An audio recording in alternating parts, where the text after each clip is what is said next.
నమస్తే శారదాదేవి కాశ్మీరపురవాసిని త్వామహం ప్రార్థయే నిత్యం విద్యాదానం చ దేహిమే అనే ఆ శారదా అమ్మవారిని స్మరించుకుంటూ కొన్ని విషయాలు తెలుసుకుందాం.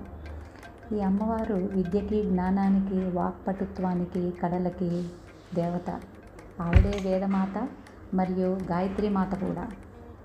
వేదాలు, శాస్త్రాలు, సంగీతం, సాహిత్యం వీటిలన్నిటికీ అధిష్టాత్రి దేవత ఈ శారదా అమ్మవారు.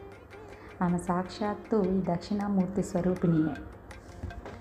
సరస్వతీ దేవి రూపంలో సాధారణంగా మనం చూస్తే ఒక చేతిలో అక్షమాల, వీణ, పుస్తకం దర్శనమిస్తాయి. కానీ శారదాదేవి ప్రత్యేకంగా శృంగేరి, కాశ్మీర్ మొదలైన పీఠాలలో చూస్తే ఒక చేతిలో చిలుక, ఇంకో చేతిలో అమృత పాత్ర, జ్ఞానముద్రతో అమ్మవారు కనబడుతుంది. అమ్మవారి చేతులు, వాటిలోని వస్తువులు ప్రతిదీ ప్రతీకార అర్థంతో ఉంటాయి. శంకర భగవత్పాదులు సౌందర్యలహరిలో అమ్మవారిని ఇలా స్తుతించారు.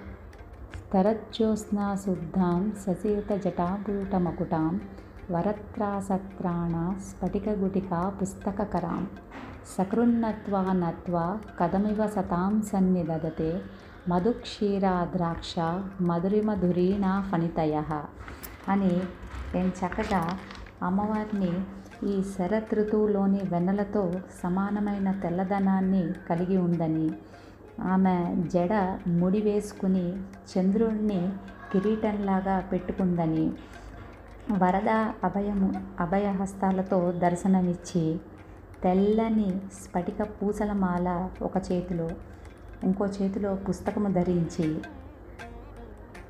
ధరించే దానివని, నీవు సజ్జనులకు ఒక్కసారి నమస్కరిస్తే వారికి తేనె, పాలు, ద్రాక్ష వంటి మధురమైన పలుకులు ఇవ్వకుండా ఎలా ఉంటావమ్మా అని నేను చక్కగా అమ్మవారిని స్మరించారు. అమ్మవారి ధవళ వస్త్రం తెల్లని కాంతితో కనిపిస్తుంది మనకి. అది స్వచ్ఛతకు, పవిత్రతకు చిహ్నం. ఎలా అయితే నీళ్లు స్వచ్ఛంగా, శుద్ధిగా ఉంటాయో మనిషి కూడా స్వచ్ఛంగా ఉండాలని అవి సూచిస్తున్నాయి. మనం చూస్తే తెలుపు వస్త్రం మీద ఏ చిన్న మరక అంటినా అది సహజత్వాన్ని కోల్పోతుంది. అలాగే మనిషి కూడా అంతే. ఏ చిన్న అపవాదు వచ్చినా, తప్పు చేసినా జీవితాంతం వెంటాడుతూనే ఉంటుంది. అందుకే ఏ తప్పు చేయకుండా స్వచ్ఛంగా తెల్లటి వస్త్రంలా ఉండాలని ఈ ధవళ వస్త్రాలు సూచిస్తాయి.